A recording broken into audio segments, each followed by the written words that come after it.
Kama wana ODM tunahuzunika sana na mambo ambayo yanafanyika kwa nchi yetu jirani hapa. Yani inatupa kumbukumbu ya mwaka wa 2007. Sijui kama mimi unasikia kama mimi vile nasikia. Mambo ambayo tunayaona kule Tanzania ni ya kuvunja moyo sana. Mheshimiwa party leader, baba alikuwa na marafiki kule Tanzania. Ndugu zetu wa chama cha Chadema walikuwa marafiki wake wa karibu. Wakati ambapo tunaenda kumpumzisha baba, vice chair wa chama cha Chadema, Mheshimiwa John Heche, alikuwa aje Bondo kwa ajili ya kumsindikisha rafiki yake wa muda mrefu.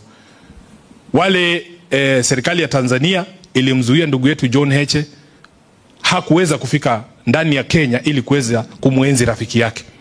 Na alichukuliwa hapo hapo, passport yake ikachukuliwa, mpaka kufikia sasa hatujui aliko John Heche. Alishikwa kwa sababu yetu sisi wana ODM, kwa ajili alikuwa anakuja mazishi. Familia yake tunazungumza na wao, wananiambia kwamba John Heche yuko hali mbaya, ni mgonjwa, hajala kwa siku kadhaa, lakini serikali ya dhulma ambayo iko pale imekataa kumwachilia wala kumpeleka kotini jinsi ambavyo sheria zinahitaji.